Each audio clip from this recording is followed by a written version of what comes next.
Vamos a iniciar el estudio de la última unidad de la materia, la cual se denomina bioquímica de la enfermedad periodontal.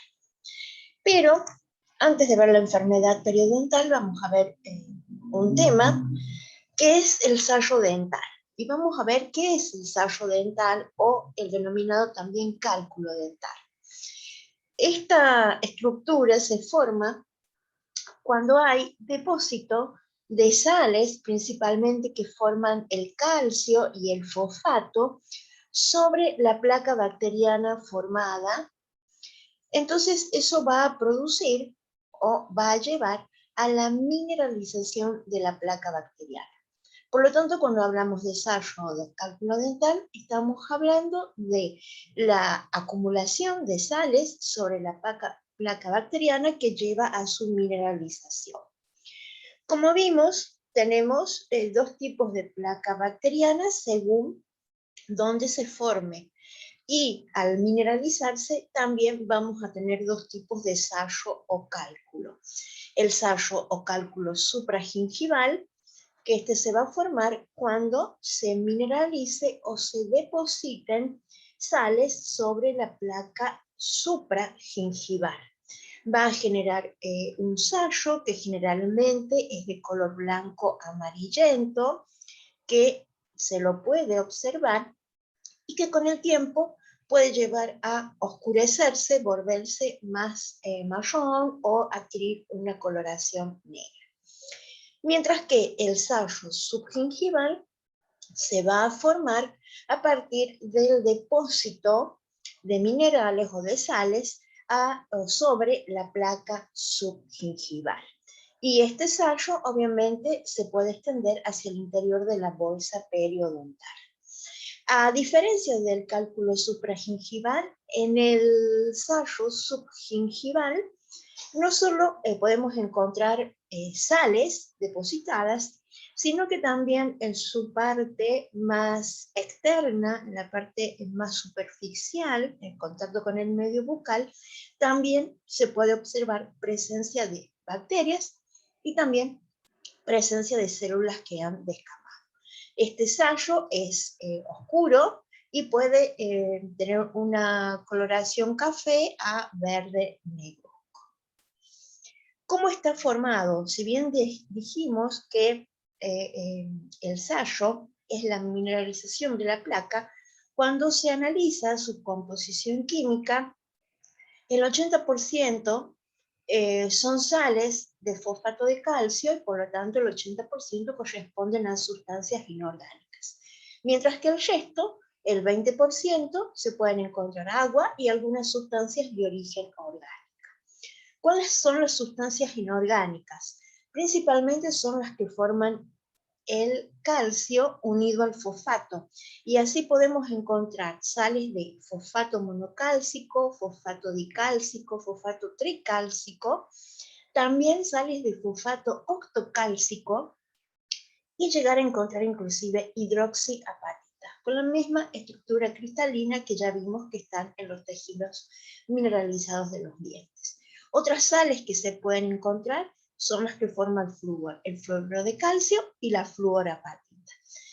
Pero principalmente los componentes inorgánicos son todas las sales derivadas de la unión entre el fosfato y el calcio. Dentro de las sustancias inorgánicas, el 50% de estas sustancias, orgánicas, están representadas por proteínas. Y esas proteínas que están presentes en el sayo derivan tanto de la saliva y también son proteínas de origen bacteriano. Entonces tenemos proteínas de los dos lugares.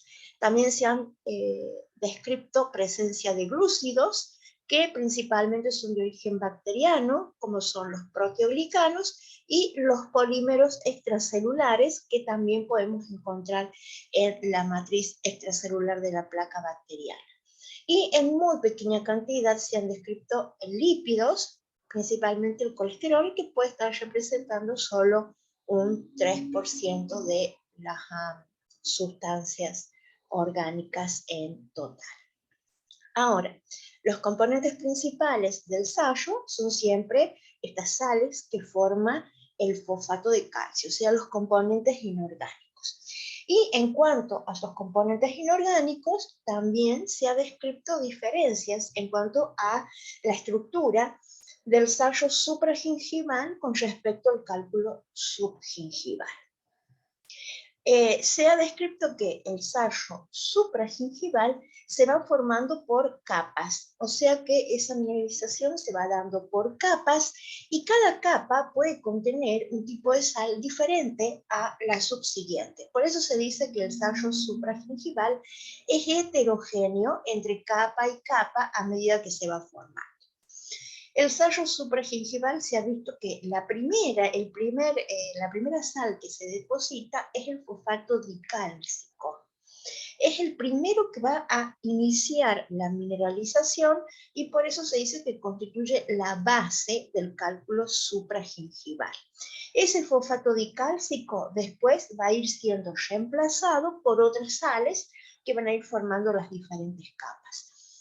Va a aparecer el fosfato tricálcico, y finalmente, en las capas más internas se va a ir formando hidroxiapatita, mientras que en las capas más externas la sal más prevalente es el fosfato octocálcico. El sayo subgingival, a diferencia del supragingival, es una placa mineral que es homogénea. Eso quiere decir que tiene en cualquier punto de su estructura la misma cantidad o la misma densidad de minerales. Acá en el cálculo subgingival, las sales que predominan son el fosfato tricálcico y le sigue la hidroxiapatita. ¿Cuáles son las complicaciones de la mineralización? Que el sayo supragingival también va a favorecer lo que es el desarrollo de la carie, mientras que el cálculo subgingival va a estar más relacionado a la aparición de la enfermedad periodontal. El tratamiento lo va a realizar siempre el odontólogo. La eliminación de este sayo lo hace el odontólogo a través de un proceso denominado tartrectomía, ya que no existen otros métodos por los que se los pueda eliminar. Así que sí o sí debe ser eliminado por un profesional. Y viendo lo que es el sayo, ahora sí vamos a seguir con el último tema de la materia, que es la enfermedad periodontal, y que es lo que lleva el nombre de la unidad. ¿A qué llamamos enfermedad periodontal? Bueno, se define como un proceso que es de origen infeccioso que puede producir este proceso infeccioso de origen principalmente bacteriano, va a generar que el organismo responda frente a la presencia de bacterias a través de un mecanismo que se denomina inflamación. Ese proceso inflamatorio, como respuesta al proceso infeccioso, puede llegar a producir destrucción del tejido conectivo, afectando la encía. Y si ese proceso infeccioso continúa y ese proceso inflamatorio se mantiene, podemos llegar a inclusive tener lesión del hueso, pérdida de la inserción periodontal y finalmente llegar a la pérdida del diente. Entonces, vamos a ver cómo se define o qué es la enfermedad periodontal, cómo se produce bioquímicamente. Dentro de la enfermedad periodontal se han definido dos procesos. La gingivitis, que es un proceso en donde hay una inflamación que afecta específicamente a la encía, pero que no se extiende ni al cemento, ni al hueso, ni al ligamento periodontal. Entonces, este proceso infeccioso que como respuesta genera una inflamación de la encía se define como gingivitis. Si ese proceso se mantiene, aparece ya la periodontitis, en donde ya acá no solo tenemos afectada la encía, sino que se afectan todas las estructuras del periodonto. En la periodontitis ya tenemos un proceso inflamatorio que, como se mantiene en el tiempo, ya se define como un proceso inflamatorio crónico que va a afectar a los tejidos de soporte del diente.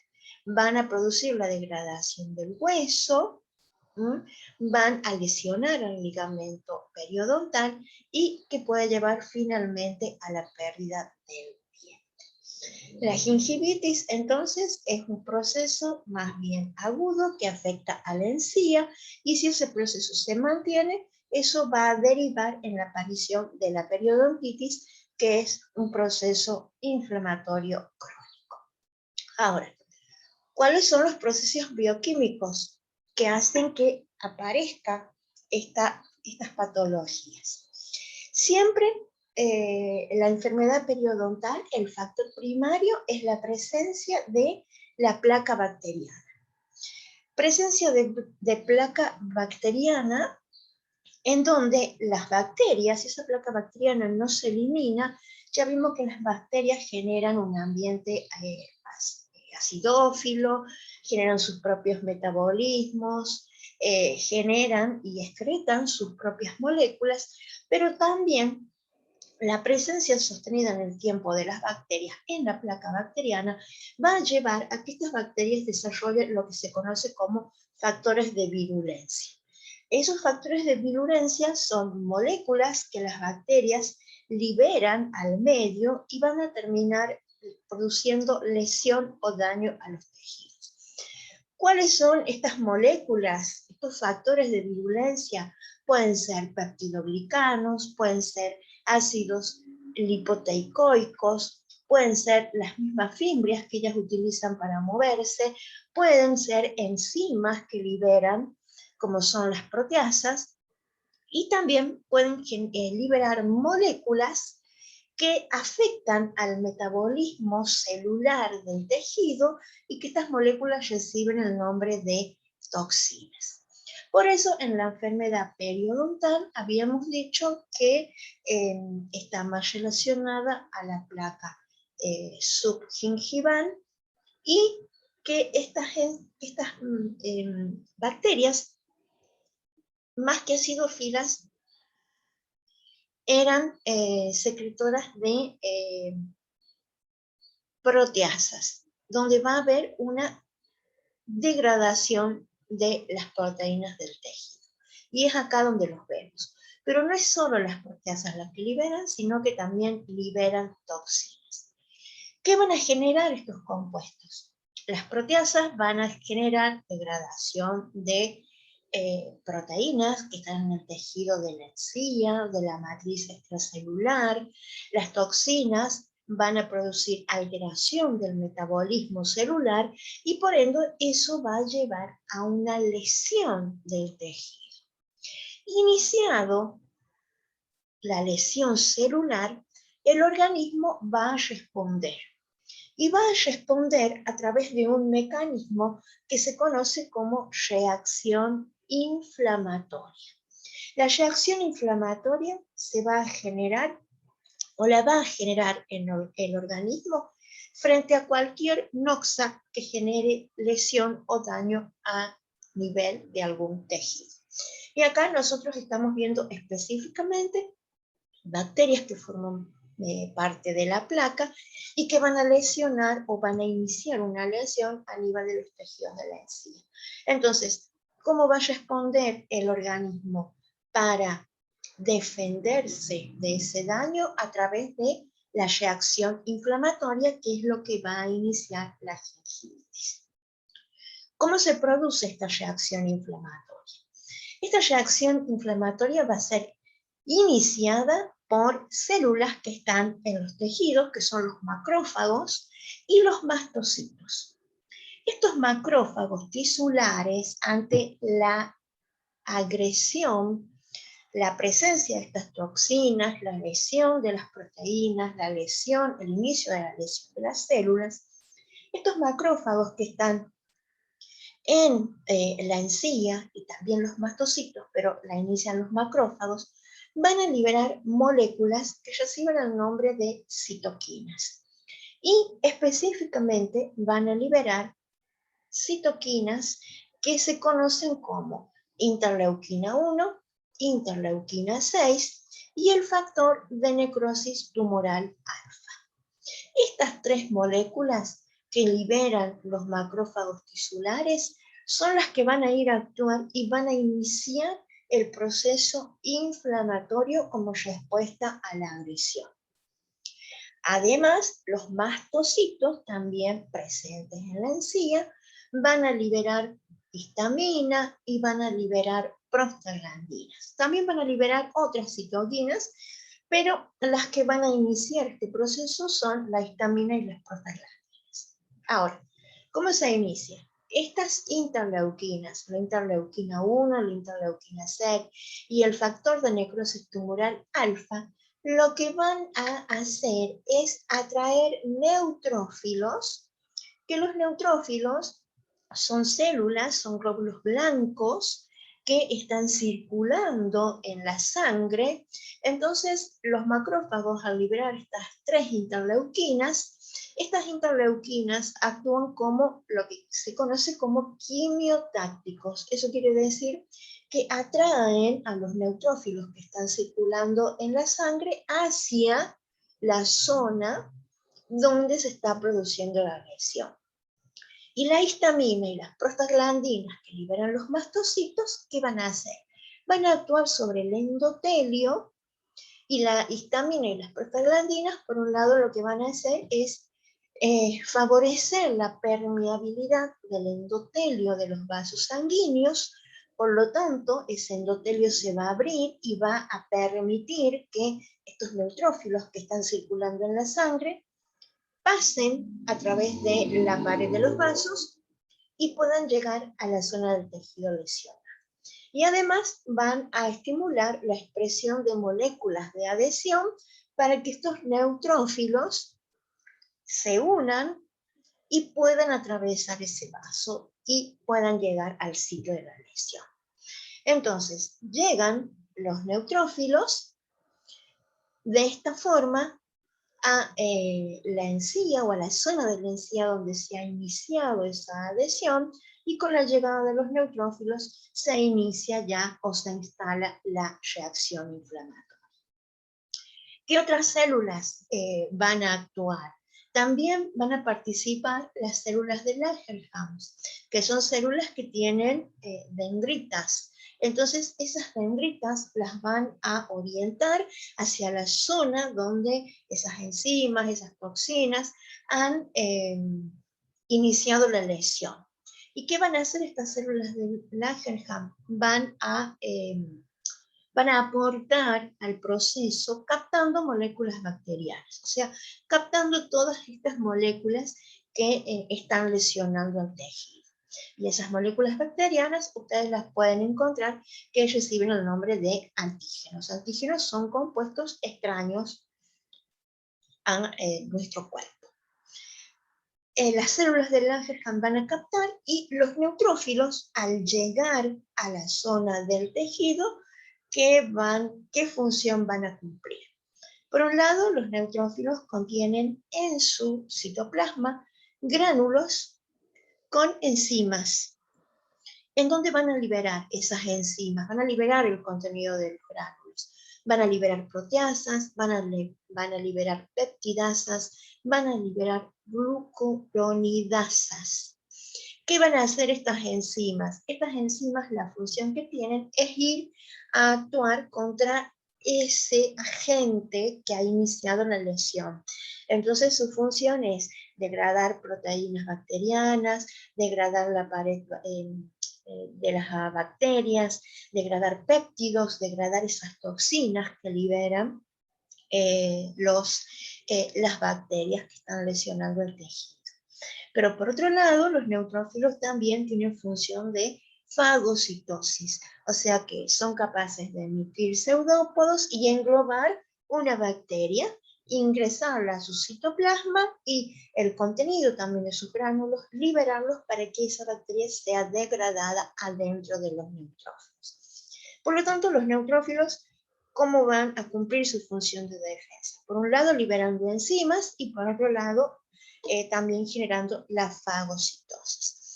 Pero los neutrófilos no es lo único que sobre los que actúan, sino que también van a actuar sobre esas células del tejido que han sido lesionadas.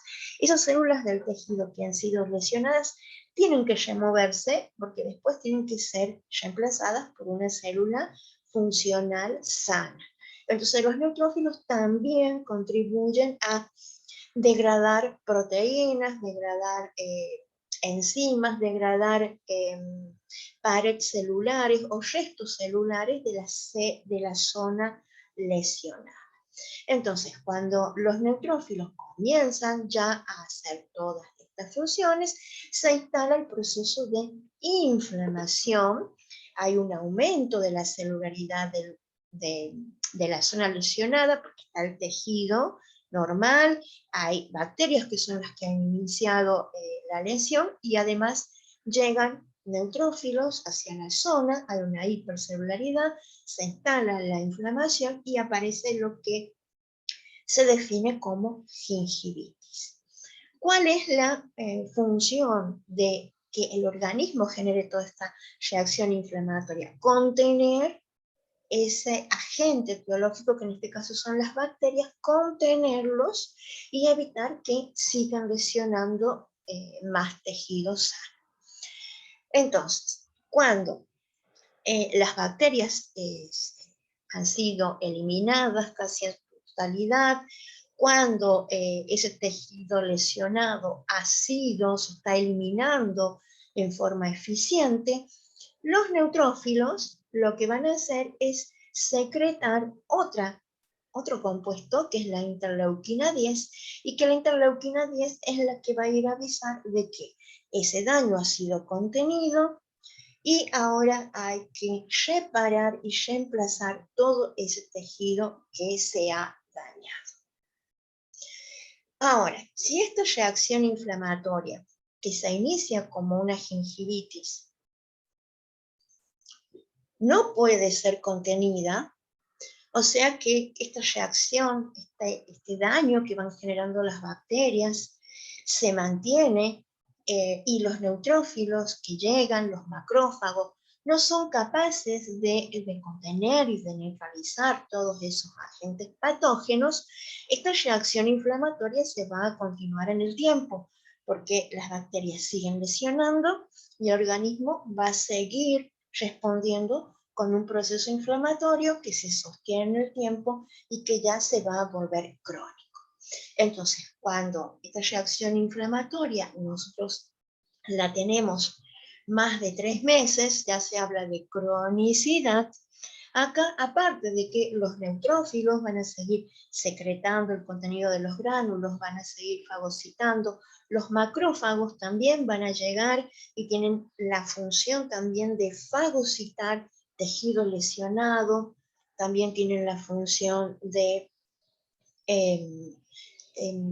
fagocitar bacterias, fagocitar toxinas, pero cuando este proceso se vuelve ya crónico, entonces va a empezar a actuar otro sistema, que es el sistema inmune, y que es nuestro sistema de defensa más específico.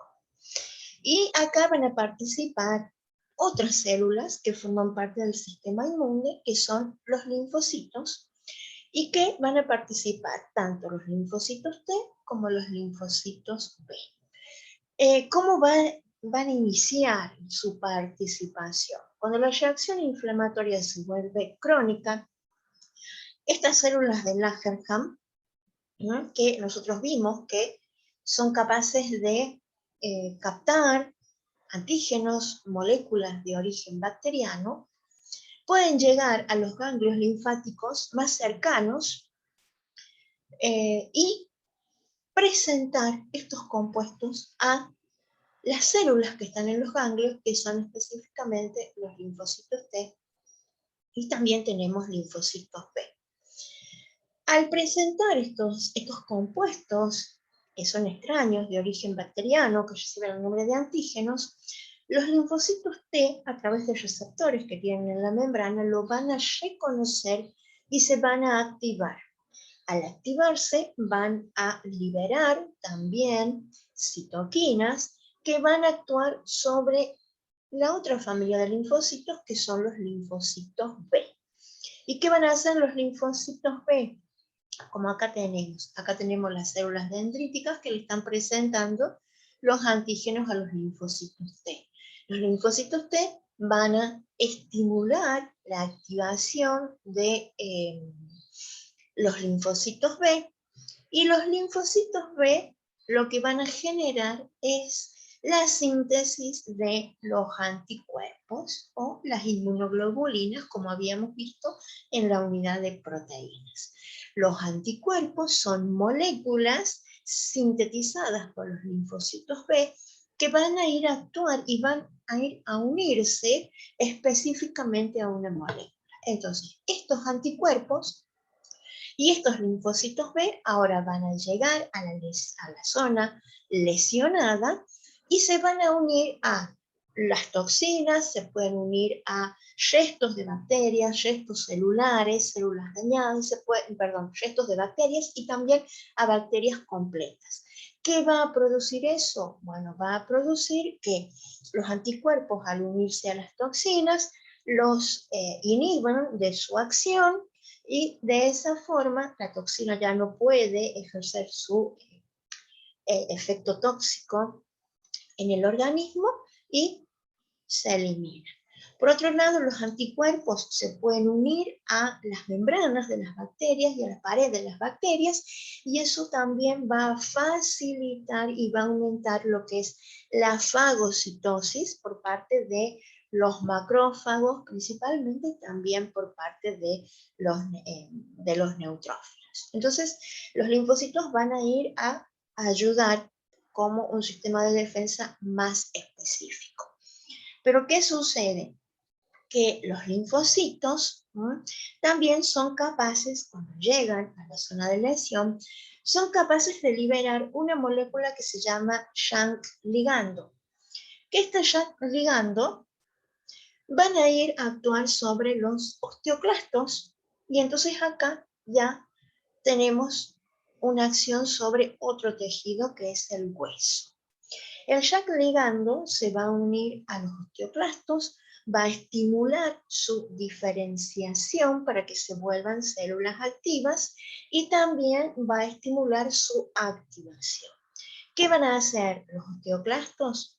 Los osteoclastos activos van a favorecer lo que es la resorción ósea. Entonces, los osteoclastos, ¿qué van a empezar a producir? Van a producir degradación de la matriz extracelular ósea. Y eso, si se sostiene en el tiempo, este proceso inflamatorio sostenido, ¿qué va a generar? Que de a poco se vaya perdiendo y lesionando el hueso, porque ya el proceso de resorción está mucho más estimulado que el proceso de formación, debido a que los linfocitos, a través de esta molécula Shank ligando, lo están estimulando. Y entonces ahí se instala finalmente la enfermedad periodontal o la periodontitis. Entonces, estos procesos, la enfermedad periodontal, la base es la presencia de la placa bacteriana, en donde la presencia de esas bacterias por mucho tiempo genera que las bacterias secreten o liberen estos factores de virulencia, que van a producir una inflamación a nivel de la encía, apareciendo la gingivitis. Y si esa gingivitis, esa inflamación se mantiene en el tiempo, entonces ya empieza a actuar el sistema inmune, los linfocitos, se instala la periodontitis, y si este proceso no es tratado debidamente, puede llevar con el tiempo a la pérdida del diente.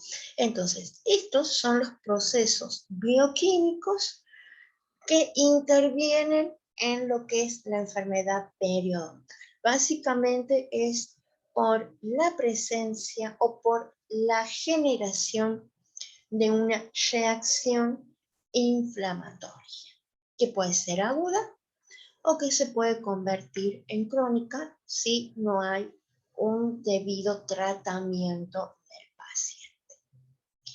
Y bueno, con esto terminamos todo lo que es el desarrollo teórico de la materia.